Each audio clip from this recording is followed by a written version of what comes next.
그리고 이어서 하면요, 화경로가 최치원이죠. 최치원이 이제 꽃을 줍니다. 들어가고요. 그리고 소저가 자기 아버지인 승상에게 말을 하죠.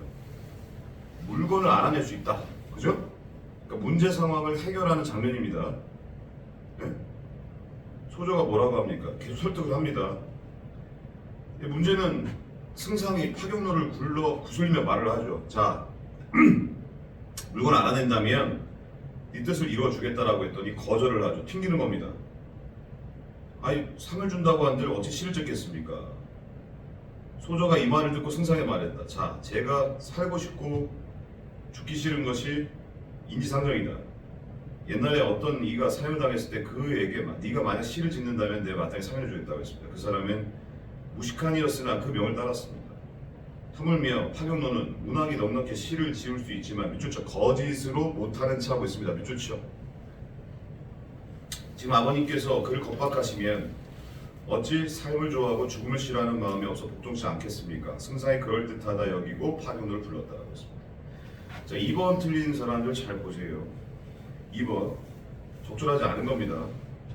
깨뜨린 거 우린 아이가 파경로란 이름을 얻고 승상의 집안으로 들어가는 계기가 되고 끊으세요. 끊으세요. 파경로가 관리한 동산의 모인 화초는 승상 부인으로부터 인정받는 계기로 작용한다라고 했습니다. 자, 첫 번째 파트. 파경로라는 이름을 얻게 된 계기가 거울. 맞아 틀려? 맞죠? 승상의 집안으로 들어가게 된 계기도 맞아 틀려? 맞죠? 맞습니까? 맞죠? 이해 가니? 첫 번째 단락에 나왔죠. 거울이 때렸다. 저를 노비로 삼게 해주세요. 라고 하고 그리고 나서 승상께 하려니 허락했고 파경로란 이름을 짓고 말먹이를 시켰다. 그죠? 두 번째 파트. 어디입니까? 화초입니다. 네? 화초예요. 뭐라고 나왔습니까? 화초. 파경로에게 이렇게 이르겠습니다. 이때부터 동산의 화초가 뭐했다? 우성하여 조금도 시들지 않아 공항이 쌍쌍이 날아들었다. 그리고 뭐가 지났어요? 열흘이 지났어요. 소저가 나왔어요. 어쩌고 저쩌고 넘겨봤어요. 얘들아, 하나 물어보자. 부인이 얘기한 건요, 두 번째 파트에서 다섯 번째 줄입니다. 예? 다섯 번째 줄. 뭐라고 나왔습니까? 파경로는 용모가 기이하고 탐복할 일이 많으니 필시 뭐한 사람일 것입니다. 이미 애당초 화초 기르기 전부터 승상 부인은 뭐한 사람이라고 인정을 했죠? 기범한 사람이라고 인정을 했잖아요. 인과관계 설정에서 화초 잘 길러서 능력 인정받는 게 아니라 그 전부터 능력을 인정받고 있었다는 얘기입니다. 이해 가죠? 이해 가냐 안 가니? 2번 틀렸잖아. 아 그래요? 오케이. 아 맞죠? 인과관계 설정 잘못돼. 그럼 3번은요 5번입니다. 5번 읽어봐. 파경로가 읽어볼래? 승상을 제안을 뭐했다? 거절했습니다. 최천이 보상을 추구하기보다 스스로 얘들아 봐봐. 이것도 보면 웃기잖아. 국가의 과제 자체를 거절했어요. 예? 예. 국가의 과제를 거절을 했다니까요. 그러니까 네가 해결해 달라고 했는데 스스로 국가의 과제를 해결한다? 어떤 사건을 통해서 확인을 합니까? 확인할 사건 자체가 없다는 얘기입니다. 이게 보기에 낚인 거예요. 보기에 낚인 거. 이해 가죠? 이해 가니? 그러니까 국가의 과제 자체가 지금 당면한 과제 자체가 그 속함에 있는 물건이 무엇인지를 알아보는 건데 분명히 승상이 뭘 했습니까? 알아내서 시를 지으라고 그랬는데 그걸 뭐 했다면 거절했다라고 한다면 국가의 과제 자체를 거절한 거예요. 이해 가죠? 그러니까 보상을 추구하기보다라는 말에서 보상을 추구하다기보다 예? 그럼 이 뒤에가 뭐가 나왔어야 돼요. 실제 분명히 얘기하잖아요. 딸이 뭐라고 합니까? 거짓으로 못하는 체 하고 있다고. 이해가죠? 거짓으로 못하는 체 하고 있다. 할 수는 있지만 안 하는 거야. 국가의 과제가 제시됐음에도 불구하고. 이해 가니? 아니 좀 선생님 설명을 했으면 반응을 좀 보여. 이해가? 몇 번이라고 했어요?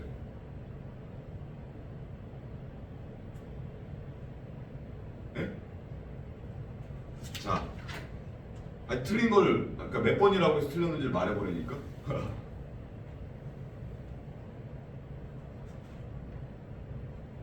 아니 틀렸다며. 에? 얘야 몇 번이라고 해서 틀렸냐고. 예? 뭐야 시키죠. 야 시공하는 거야 뭐야. 자, 그 다음에 숙제는 내드리겠습니다. 어디까지 오냐면 지금 매표 교전소설까지 했고 교전소설 3번, 예부 347랑 소설만 겁나하지 말고요.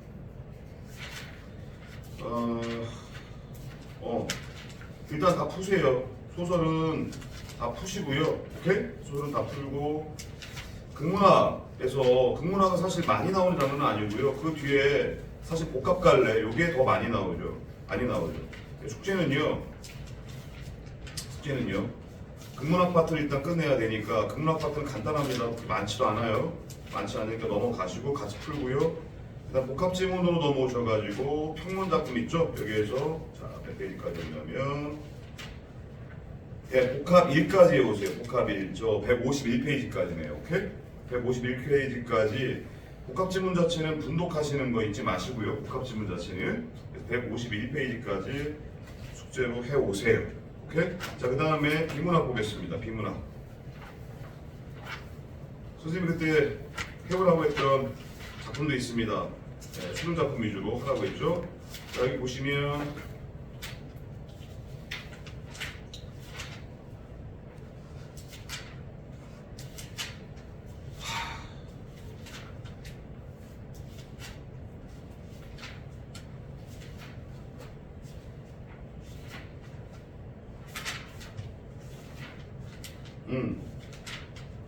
고전역학하고 몇 페이지죠?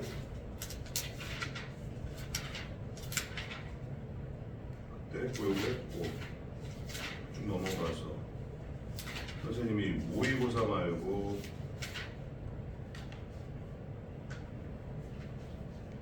요거 112페이지 하나 해오라고 그랬죠. 112페이지 그죠? 112페이지 네? 112페이지하고 그 다음에 수능 문제 기술 지문에서 네?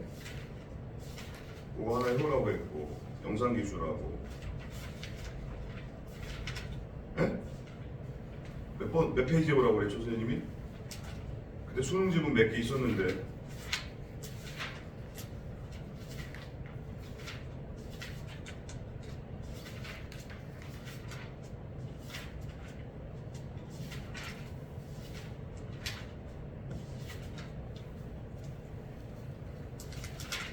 자, 이거 풀었습니다. 112페이지 풀려 있어요.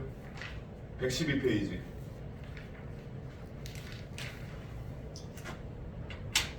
112페이지 풀려 있습니까? 안 풀려 있어요? 112페이지 다 맞았어요? 몇 번 틀렸어요? 이거 좀 어려웠는데 몇 번? 2번이요? 2번 하나 틀렸어요? 5번 하나 틀렸어요? 이거는 좀 어려워요. 별도 때리세요. 요 지문은 한번 볼만해요. 요 지문은. 요거는 사실 그 과학하고 논리학 지문, 그러니까 과학하고 인문지만 융합 지문이거든요. 그래서 지금 단락이 사실은 두 개로 나눠져요. 글 자체가 두 개로. 총 몇 단락이지만 6단락이지만 실제로 내용 자체는 두 개로 나눠진다.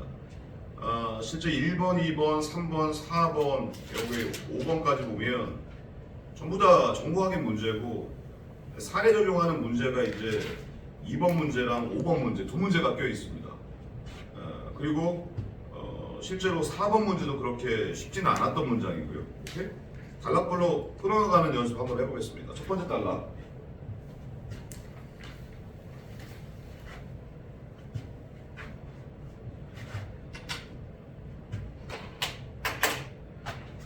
자, 고전역학이라고 나옵니다. 무슨 역학? 고전역학이 나오죠? 체크하세요. 고전역학. 고전역학에 따르면 특징이 뭡니까? 고전역학의 특징은요 이거예요. 베타적인 두 개의 상태가 공존할 수 있답니다. 이거예요. 그러니까 어떤 초기 운동값을 알면 베타는 뭐죠? 서로 대립되는 겁니다. 베타적 무슨 상태가 뭐 할 수 있다? 뭐 할 수 있다? 공존할 수 있다 없다? 없다 이거예요. 공존할 수 없다. 오케이. 공존이 불가능하다죠 이거예요. 자, 그런데 20세기 갑자기 미시세계라는 말이 나옵니다. 미시세계에서는 이라고 나와요. 뭐에 따르면 양자역학이죠. 사실은 이제 이게 더 중요해요. 양자역학. 네, 양자역학은 2003년도부터 나왔던 제재예요. 2003년도. 계속 나와요. 심심하면 한 번씩 계속 나와요. 양자역학은 대립관계입니다. 이거예요. 대립관계라고요. 베타적인 상태가 뭐 할 수 있다?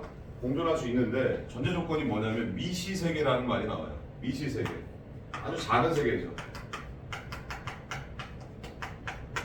이렇게 미시세계에서는 뭐 할 수 있다? 공존할 수 있다라고 나오는 겁니다. 됐습니까? 두 번째 달라 보겠습니다. 두 번째 달라는 재밌는 게요. 미시세계에서 이해를 하기 위해서 거시세계라는 말이 나와요. 그러니까 대립관계죠. 다시 미시세계와 대립되는 거시세계를 얘기하면 우리는 다시 미시세계 대립 요소를 하나 더 잡아줍니다. 무슨 역학에다가? 고전역학에다가 더 잡아주는 거예요. 즉 고전역학의 세계는 무슨 세계다? 거시세계입니다. 거시세계. 그럼 하나 더 나올 수 있겠네. 거시세계에서는 베타적인 상태가 뭐 할 수 없다? 공존할 수 없다라는 논리가 성립하는 거. 이해가죠? 이해가죠? 그 다음 반지름 5cm의 팽이를 생각해 보세요. 자, 그러니까 팽이 생각해. 팽이가 있어요. 우리 팽이 알죠? 팽이가 있는데 반지름이 몇 cm래요? 5cm래요. 반지름 여기가 5cm래요. 5cm의 팽입니다. 자, 그런데 팽이가 시계 방향이나 뭐 반시계 방향 이쪽으로 돌거나 혹은 뭐 이쪽으로 돌거나 해요. 오케이? 예. 한쪽으로 회전하고 있을 것이다. 팽이의 회전 방향은 관찰하기 이전에 이미 뭐 했다? 정해져 있다. 그렇죠. 우리가 이게 상식이죠. 다만 관찰을 통해 알게 된다. 이와 달리 무슨 세계에서? 미시세계에서는 이라고 나오죠. 자, 전자만큼 5cm가 아니라 비교합니다. VS예요. 전자예요. 전자만큼 작은 팽이에요. 이거예요. 전자예요. 그러니까 전자예요. 5cm가 아니라 전자만큼 작은 팽이라고 나왔죠? 이거 착각하지 맙시다. 그러니까 우리는 지금 그림을 그려서 알 수 있지만 여기에서는 하나로만 선택해요. 1이든 뭐든 2든 무조건 하나만 가능합니다. 맞죠? 즉 공존 자체가 뭐하다? 불가능하다는 얘기를 하는 거예요. 맞죠? 근데 미시세계에서는 어떻게 돼요? 회전 방향은 시계 방향과 반시계 방향 이 두 가지가 뭐 할 수 있다? 공존이 뭐 하다는 얘기예요? 가능하다는 얘기를 무슨 관계를 통해서? 대립 관계를 통해서 얘기를 하는 겁니다. 대립 관계를 통해서. 자, 그 다음 하나의 팽에 공존하고 있는 두 상태는 관찰을 통해서 한 가지 방향으로 결정된다. 재밌네요. 관찰. 자, 공존하고 있다가 내가 하는 순간, 자, 관찰을 합니다. 관찰을 하는 순간, 눈으로 보는 순간에 뭐가 된다? 이후에 뭐가 된다? 결정이 되어버린다는 얘기입니다. 신기하죠? 일반인의 상식으로 이해가 잘 안 가는 거예요. 근데 이 미시세계에서는 그렇다는 얘기입니다. 두 개의 방향 중 어떤 쪽이 결정될지는 관찰하기 이전에는 뭐 할 수 없다? 알 수 없다. 거시세계와 달리 양자역학이 지배하는 무슨 세계에서? 미시세계에서는 자, 대립관계를 다시 한번 얘기하죠. 거시세계와는 다르다. 미시세계에서는 우리가 관찰하기 이전에는 밑줄 쳐야죠. 상호 베타적인 상태가 뭐한다? 공존한다에다 밑줄을 쳐요. 베타적인 상태의 공존과 관찰 자체가 물체의 상태를 결정한다는 개념을 받아들이기 힘들었기 때문에 아인슈타인 당신이 달을 보기 전에는 달이 존재하지 않은 것인가? 라는 말로 양자역학의 해석에 무슨적? 회의적이 무슨 뜻이죠? 부정과 의문을 가졌다 이거예요. 예? 자, 그렇다면 서리법이라고 봐야 되겠죠. 당신이 달을 보기 전에 달이 존재하지 않았다. 이거 서리법으로 봐야 되겠죠. 그럼 무슨 뜻이야? 너랑 네가 달을 보던 말든 상관없이 달은 뭐하고 있었다? 존재하고 있었다라는 대답을 전제로 한 거예요. 이해가죠? 자, 그렇다고 한다면 1번 문제를 풀어야 되겠죠. 1번 문제 정답.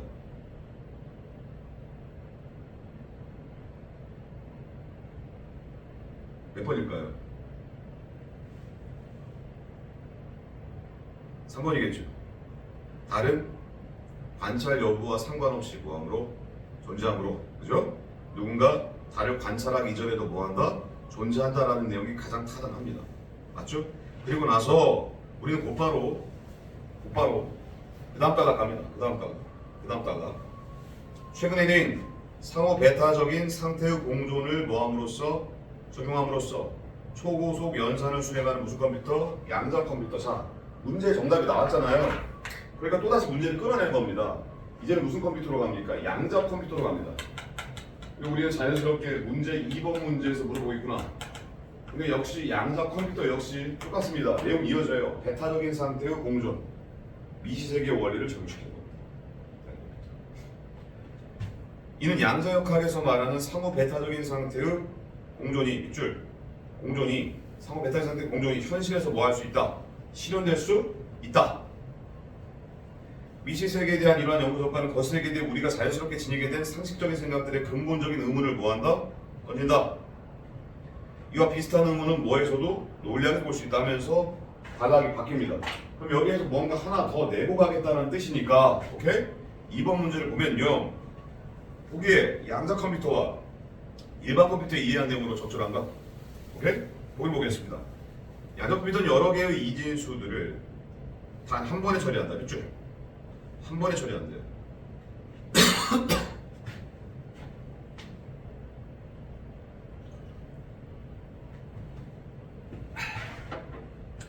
일반 컴퓨터보다 훨씬 빠른 속도래요. 연산 속도에 영향을 미치는 다른 요소들을 배제하면 이진수를 처리하는 횟수가 뭐할수록 적어질수록 연산 결과를 빨리 얻을 수 있다. 무슨 뜻입니까? 한 번에 처리하니까 졸라게 빠른 거죠. 에? n자리, 잘 보세요. n자리 이진수를 나타나기 위해서는 뭐가 필요하다? n자리 이진수 2가 넣으면 2자리, 3이 넣으면 3자리, 1을 넣으면 1자리.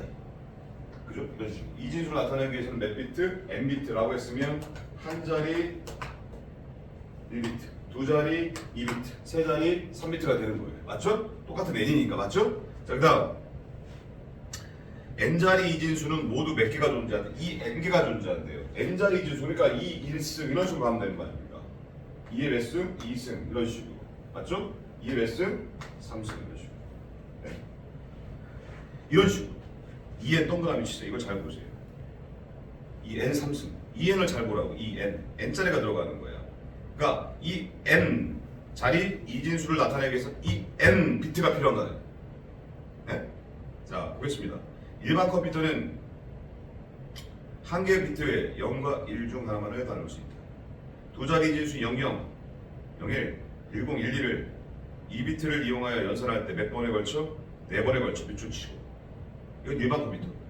하지만 공존의 원리를 이용하는 양자 컴퓨터는 0과 1을 하나의 비트에 동시에 담아 처리할 수 있어. 두 자리 진수를 2비트를 이용하여 연산할 때 단 몇 번에?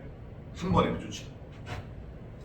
양자 컴퓨터는 처리할 이진수의 자릿수가 뭐할수록? 커질수록. 맞죠? 연산 속도에서 압도적인 위력을 뭐한다? 발휘한다. 예, 적절한 건요. 4번이 맞는데 읽어봐. 양자 컴퓨터의 각각의 비트에 있는 0과 1이 공존하고 있어. 4비트로. 몇 비트? 4비트로 한 번에 처리할 수 있는 4자리 이진수의 개수는 모두 몇 개다? 몇 개다? 16개다라고 했으면 이게 몇 승입니까? 이게 몇 승?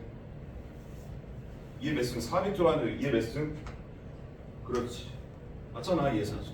1, 2는 4, 4, 2, 8, 8이 16 아닙니까? 그러니까 이거 16이다. 네? 맞는 얘기예요. 그냥 맞는 얘기니까 맞는 얘기예요. 맞죠? 어려운 거 아니에요. 그 다음에 이제 논리학 지문으로 가는데요. 아까 틀렸던 게 5번 보세요. 5번 보세요. 우리가 읽었던 거랑 비슷합니다. 연결이 들어가야 되는데 보세요. A는 고전 논리를 받아들이고, 고전 논리 동그라미 칩니다. 고전 논리. 고전 논리는 뭐죠? 이겁니다. 고전 논리는 뭐죠? 상호 배타적 상태가 뭐 할 수 없다? 에? 공존할 수 없다가 되는 거고. B는 LP는 이제 고전 논리학 지문이고요. 양자역학에서 추측 상호 배타적 상태의 공존이 시사하는 바에 대한 프리스트의 입장도 받아들인다라고 했습니다. 자, 좋습니다. 자, A하고 B는 그러니까 뭡니까? A는 고전역학, B는 양자역학. 오케이? 그 논리입니다. 적절하지 않은 거예요. 자, 보세요. A와 B는 아래 기억 리을에 대하여 뭐하고 있다? 토론을 하고 있다라고 했습니다. 1번 보세요. 전자 2는 자, 관찰하기 이전에 전자입니다. 동그라미 쳐라. 전자예요. 아까 전자는 무슨 세계였죠? 전자는 무슨 세계였죠? 거시세계야, 미시세계야?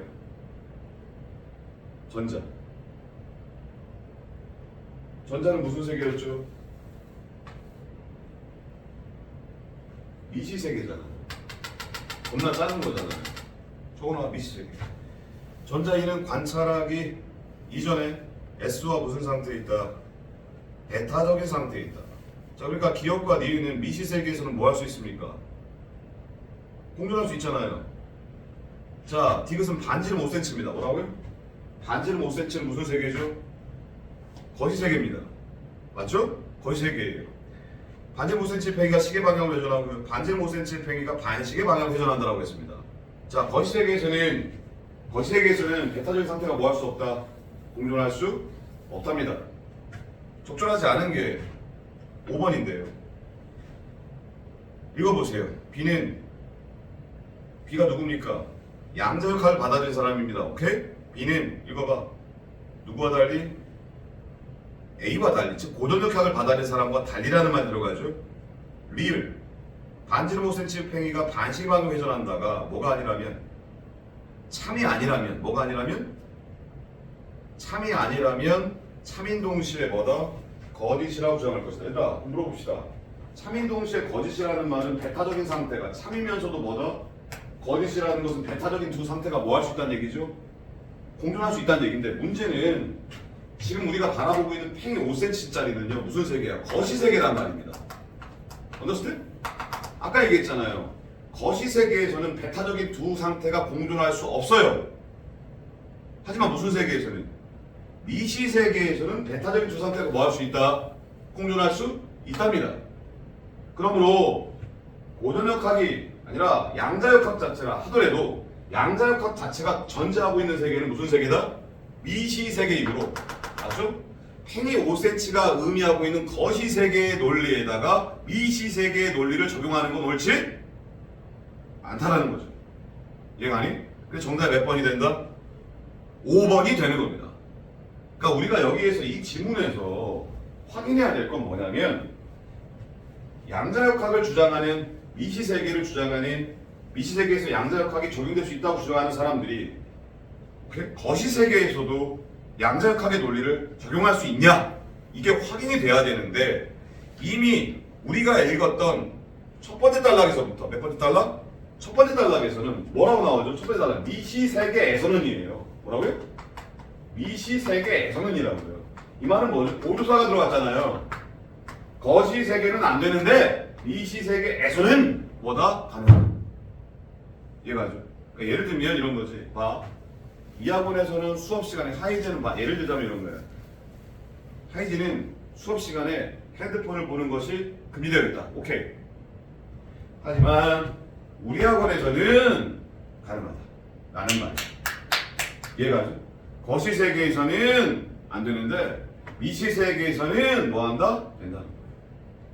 이거예요. 이해 가냐 안 가냐? 가죠. 그거예요. 그냥 낚시질이에요. 낚시질. 됐습니까? 그 정도로 이해를 하시면 되고요. 근데 이 지문은, 그러니까 이 지문을 기점으로 해서 융합 지문 자체가 상당히 어려워지겠구나를 눈치챌 수 있었던 지문입니다. 그 다음에 넘겨보세요. 기술 지문. 기술 지문 넘겨보시고요. 자, 여기 보겠습니다. 영상기술, 여기 보이죠? 영상기술 124페이지죠. 영상기술 영상 기술 요거 프로라고 했는데 프로 온 사람 손 들어보세요. 영상 기술 안 풀었어요? 124페이지요. 풀었어요? 손 들어봐. 분명 풀었네. 자, 이것도 수능 기출입니다. 영상 기술 지문, 이것도 수능 기출입니다. 애들이 다 맞췄습니까? 몇 번 틀렸어요? 아, 3번이요? 이거 보자고요. 단락 되게 짧죠? 단락 되게 짧습니다. 그럼 일단 우리는 분독을 한다라고 생각하고요. 네 문제입니다. 그리고 3번 문제는 그냥 사례 적용이라고 생각하면 됩니다. 오케이? 사례 적용. 자, 보죠. 4번 문제 어휘 문제. 주차하거나 좁은 길을 지날 때 운전자를 돕는 장치들이 있대요.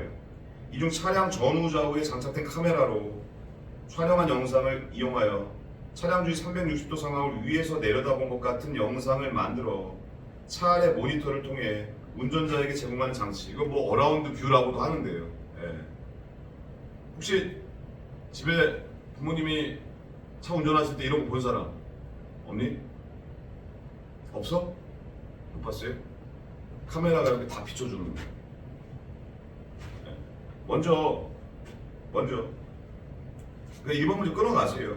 그 내용과 일치하는 거라고 했는데 1번 차량 주위를 위에서 내려다본 같은 영상은 360도를 뭐하는 촬영하는 카메라 하나 비춰치세요. 카메라 하나라고 했습니까? 여러 전후 좌우에 장착된 카메라 4개라고 했습니까? 전후 좌우에 최소 4개겠죠. 맞습니까? 치워주고요. 맞죠? 그리고 5번에서 뭐 위에다 내려다보는 시점이 3차원 좌표라고 했는데 아직 안 나왔습니다. 했어요. 먼저 자, 과정이 나오겠죠. 어떻게 만들어지는지 알아보자는 과정이 나오겠습니다. 차량 주위 바닥에 바둑판 모양의 격자판을 펴놓고 그렇구나. 카메라로 촬영을 한대. 네. 이 장치에서 사용되는 무슨 카메라는 광각 카메라는 즉가스 광각 카메라 동그라미 칩니다. 큰 시야각을 갖고 있대요. 넓어요.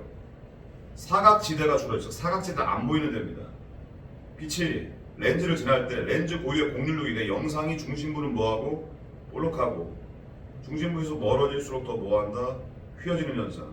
즉 렌즈에 의한 상에 뭐가 발생한다? 왜곡이 발생한다. 이런 거죠. 체크를 하세요. 광각 카메라는 궁극적으로는 여기서 미추칠 만한 건 상에 뭐가 왜곡. 그렇지. 상에 왜곡이 발생한다. 여기다 밑줄을 쳐주면 되겠습니다. 상에 왜곡이 발생한다. 이렇게 주죠. 왜곡에 영향을 주는 카메라 자체의 특징을 뭐라고 한다? 내부 변수. 자, 이것도 이제 이해관계입니다. 상의 왜곡에 뭘 주는? 영향을 주는 게 있대요. 이걸 뭐라고 한다? 내부 변수라고 합니다. 오케이. 카메라 특징이 내부 변수고요. 이 내부 변수 때문에 상의 왜곡이 발생하고 내부 변수 이퀄 뭐라고 합니까? 왜곡 개수입니다. 그렇지. 내부 변수는 뭘로 나타낸다? 왜곡 개수로 나타낸다고 했으니까 사실 왜곡 개수와 내부 변수는 무슨 개념이다? 같은 개념이라고 생각을 해야 되겠죠? 오케이? 오케이. 체크가 들어가면 됩니다. 이런 식으로. 이해가죠? 이를 알 수 있다면 무슨 뜻입니까? 왜곡 개수를 알 수 있다는 건 내부 변수를 뭐 할 수 있다? 알 수 있다면 이라는 거죠. 어떻게 할 수 있다? 왜곡을 보정할 수 있다. 그리고 끊었습니다. 부편 이거 봐. 부편 차량에 장착된 카메라의 기울어짐 등으로 인해 발생된 왜곡의 원인을 뭐라고 한다? 외부 변수. 자, 대립 나왔네요. 내부 변수와 무슨 변수? 외부 변수. 즉 카메라 자체의 특징이 아니라 오케이? 카메라에 장착된 외부적인 변수로 인해서 오케이? 왜곡이 되는 걸 뭐라고 한다? 외부 변수라고 한다 이겁니다. 됐죠? 촬영된 영상과 실색의 격자판을 비교하면 영상에서 격자판이 회전한 각도나 격자판의 위치 변화를 통해 카메라의 뭐를 기울어진 각도 등을 알 수 있으므로 왜곡을 뭐 할 수 있다? 보정할 수 있다. 그렇구나. 이 외부 변수로 인한 카메라의 왜곡은, 상의 왜곡은 뭘 통해서 카메라의 기울어진 각도 등을 알 수 있으므로 오케이? 왜곡을 뭐 할 수 있다? 보정할 수 있다는 얘기가 나왔습니다. 그리고 1번 문제 풀어보세요. 자, 1번 읽어봐. 외부 변수로 인한 왜곡은 카메라 자체의 특징을 알 수 있다. 추천. 카메라 자체의 특징은 무슨 변수였죠? 지우야? 그렇지. 그러니까 지워줘. 아니란 얘기입니다. 오케이? 몇 번째 달러 근거로? 두 번째 달러 근거로. 됐습니까? 됐어요? 자, 그 다음 아까 3번 차량의 전후좌우 카메라 촬영된 영상을 하나의 영상을 합성한 후 역을 보조한다. 일단 패스하시고요. 4번 영상이 중심부로부터 멀수록 뭐하는 것은 크게 휘는 것은 무슨 모델을 왜곡 모델을 뭐하여 설정하여 뭐할 수 있다. 보정할 수 있다. 별표 때리세요. 아까 얘기했던 거 생각해 보세요. 잘 봐. 우리가 분명히 얘기했잖아요. 아까 결국에 상의 왜곡이 발생한다고 했잖아요. 중심부로 멀어질수록 뭐 한다고 했습니까? 더 휘어진다라는 현상은 맞잖아요. 맞죠? 두 번째 단락이 나왔죠? 그 현상은 이걸 뭐라고 합니까? 왜곡입니다. 맞죠? 이게 왜곡이라고요. 그리고 그 왜곡은 어떻게 한다고 했습니까? 이를 알 수 있다면 왜곡 개수로 나타내고, 맞지? 왜곡 개수로 나타내고, 왜곡 개수로 나타내서 어떻게 합니까? 이를 알 수 있다면 뭐 할 수 있다? 왜곡 모델을 설정한다. 무슨 모델? 왜곡 모델을 설정하여 왜곡을 뭐 할 수 있다라고 했으니, 보정할 수 있다라고 했으니 4번 같은 경우에 맞다 틀리다. 상의 왜곡 현상을 왜곡 모델을 설정하면 보정할 수 있다. 맞아 틀려요? 맞잖아요. 결과적으로 맞는 얘기잖아요. 정답은 나와줘야 되겠죠. 몇 번입니까?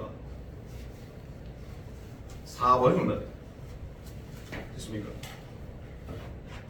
자, 그리고 세 번째 달라 보겠습니다. 왜곡 보정이 끝나면 영상의 점들에 대응하는 3차원 실세계의 점들을 뭐하여 추정하여, 자, 재밌는 말 나오죠. 1호부터 밑줄쳐 원근 효과. 뭐라고요? 원근 효과가 제거된 영상을 뭐한다? 얻는 무슨 변화? 시점 변화예요. 원근 효과는 뭡니까? 야 봐. 멀리 있는 건 뭐하게 보이고 작게 보이고, 가까이 있는 건 뭐하게 보이죠? 크게 보이는 게 원근 효과예요. 그 원근 효과가 제거된 영상을 얻는 시점 변환이 필요하다고 했습니다. 자, 카메라가 3차원의 메시지를 실세계를 2차원 영상으로 뭐하면 투영하면 크기가 동일한 물체라도, 밑줄 쳐라. 크기가 동일한 물체라도 어떻게 된대요? 카메라로부터 뭐 할 수 있어요? 멀리 있을수록 더 뭐하게 나타난다? 작게 나타난다. 밑줄 쳐. 카메라가 3차원을 2차원 영수 투영하면요, 크기가 동일하더라도 카메라부터 멀리 있을수록 더 작게 나타나는 얘기입니다. 그런데 위에서 내려다보는 시점의 영상에서는 거리에 따른 물체의 크기 변화가 뭐 해야 된다? 없어야 된대요. understand? 얘가 아주 동일하게 보여야 된다는 얘기입니다. 그러니까 우리 눈에는, 보세요. 우리가 볼 때 예를 들면 횡단보도가 이렇게 있어요. 이렇게. 횡단보도가 이렇게 있다 이거야. 볼 때. 실제로는 뭐 하는데? 폭이 뭐 하는데? 시점 폭이 뭐 하는데? 똑같은데 이해가죠? 가까이 있는 건 뭐해 보이고 크게 보이고, 멀리 있는 건 뭐해 보인다? 작게 보인다는 거 아닙니까? 우리가 이렇게 바라볼 때는. 근데 위에서 바라볼 때는 뭐 해야 된대요? 동일하게 보여야 된다는 얘기입니다. 이해가죠? 그러니까 우리는 이렇게 보지만 실제로 이 카메라 영상은요, 이렇게 보여준다는 얘기죠. 이렇게 보여준다는 얘기입니다. 이해가죠? 이 얘기를 하는 거예요. 지금 이 얘기를 하는 거라고요. 자, 그러면서 왜곡이 보정된 영상에서의 몇 개의 점과 그에 대응하는 실제 격판 위치를 알고 있다면 영상의 모든 점들과 격판의 점들의 대응 관계, 가상의 좌표기를 이용하여 기술할 수 있다. 이 대응 관계를 이용해서 영상의 점들을 격자의 모양과 격자 간의 상대적 크기가 실세계에서와 동일하게 유지되도록 한 평면에 놓으면 2차원 영상을 한다. 이때 얻은 영상이 위에서 내려다보는 시점 영상이 된다. 이와 같은 방법으로 구한 각 방향의 영상을 합성하면 차량 주위를 위에서 내려갔던 영상이 만들어진다. 자, 보세요. 3번 문제 한번 보겠습니다. 보세요. 틀렸다는 거. 그림은 장치가 장착된 차량의 운전자에게 제공된 잘 보세요. 영상에서 전방 부분만 보여준 거래요. 영상의 전방 부분이래요. 자, 잘 보세요. 차량의 무슨 방향? 직진 방향이 나오죠? 직진 방향. 오케이? 직진 방향. 자, 차량 전방에 바닥에 그려진 몇 개의 도형? 4개의 도형이, 오케이? 4개의 도형이 있습니다. 영상에서 각각 뭐로 나타나 있다? A, B, C, D로 나타나 있어요. 이해가죠? A, B, C, D로 나타나 있습니다. 오케이? 자, C, D는 뭐이고? 직사각형이고 크기는 뭐하다? 같다라고 나왔습니다. 영상입니다. 직진 방향인데 P와 Q는 각각 영상 속 임의의 뭐다? 한 점이라고 그랬습니다. 정답이 4번인 이유를 생각해 보세요. 4번 읽어볼래? B에 대한 읽어봐. A의 무슨 크기는 상대적 크기는 B에 대한 A의 상대적 크기입니다. B에 대한 A의 상대적 크기는 가상의 뭐를 활용하여 좌표계를 이용하여 시점을 뭐하기? 변환하기 전에 뭐에서보다 영상에서보다 뭐한 것이다? 더 커진 것이다 라고 나왔어요. 맞는 말일까 틀린 말일까? 맞는 말이니까. 왜 그럴 것 같아? B에 대한 A의 상대적 크기가 오케이? 시점을 변환하기 전에 뭐보다 영상에서보다 더 뭐한 거다? 커진 거다. 이게 왜 맞는 말일까? 생각해봐. 아까 얘기했죠. 시점 변환 전에 영상 자체는 원근 효과가 뭐하라고 그랬어요? 제거되지가 않았다라고 그랬죠. 맞습니까? 그러니까 만약에 크기가 뭐한다고 하더라도 동일한 물체라고 하더라도 맞죠? 카메라로부터 뭐할수록 멀리 있을수록 더 뭐하게 나타납니까? 작게 나타나잖아. 그러니까 보기를 보면요. 생각해봐. A가 어디보다? B보다 위에 있어요? 아래에 있어요? 위에 있잖아요. A가 B보다 위에 있잖아요. 앞에서 바라볼 때. 이해가니? 즉 카메라로부터 더 멀리 있는 겁니다. 카메라로부터 더 멀리 있는 거예요. 그러니까 쉽게 말하면 시점 변환 전 영상에서는 어땠습니까? 봐. 원래 작았어요. 원래 작았다고요. 원래. 이건 이미 변환돼가지고 나타난 거잖아. 변환돼가지고 나타난 거라고. 다시 말하면 원래 작았는데 이걸 변환시켰습니다. 근데 너무 작았던 거야. 앞에서 볼 때는 작아. 그러니까 실제로 이런 거야. 실제로 이런 거라고. 실제로 작아. 실제로 작기 때문에 똑같은 길이라고 하더라도 앞부분에 있으면 이런 식으로 보이잖아요. 앞부분에 있으면 이런 식으로 보일 거 아니에요. 똑같은 길이라고 하더라도. 그럼 얘가 변화를 했으면 뭐예요? 아, 똑같은 길이니까 뭐야? 똑같이 보여줄 텐데. 얘가 아주? 근데 얘는 변화를 하고 났음에도 불구하고 작아요. 변화를 했음에도 불구하고. 그럼 애당초 크기가 뭐였다는 얘기입니까? A가 B보다 애당초 크기가 뭐였다는 얘기예요?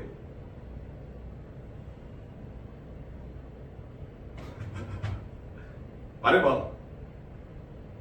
A가 애당초 현실 세계에서 B보다 크기가 뭐였다? 길이가 뭐였다? 작아요. 애당초 작았던 거야. 그러니까 쉽게 말하면 더 작게 보였을 거란 얘기지. 지금 그림에서는 이렇게 되지만, 그러면 이런 식으로 돼 있지만 현실 세계에서 바라보면 더 작게 보였을 거란 얘기야. 어떤 식으로? 이런 식으로. 이해가죠? 이해가죠? 그래서 전환을 했습니다. 그러니까 왜 옆에다가 동일한 크기를 보여줬겠냐고 얘들아.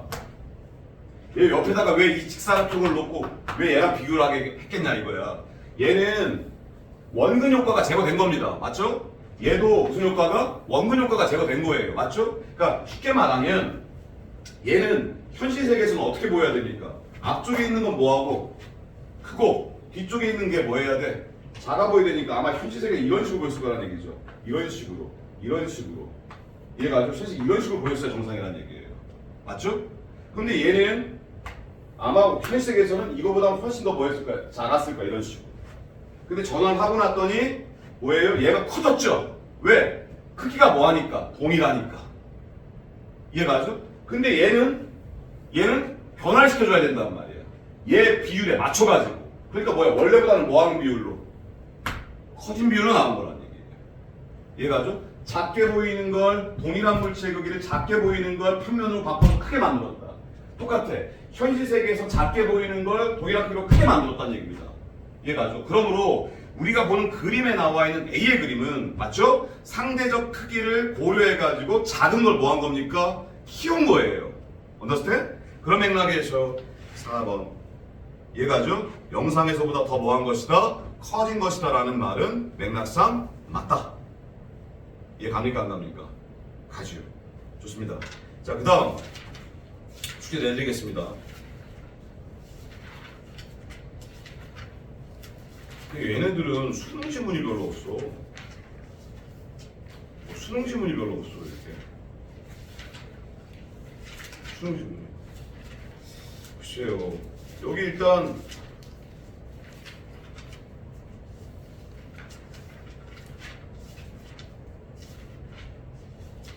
일단 기술 지문까지 138페이지까지 다 풀어보세요. 네? 138페이지까지 다 풀어보세요. 138페이지 다 풀어보시기 바랍니다. 138페이지까지요. 네? 138.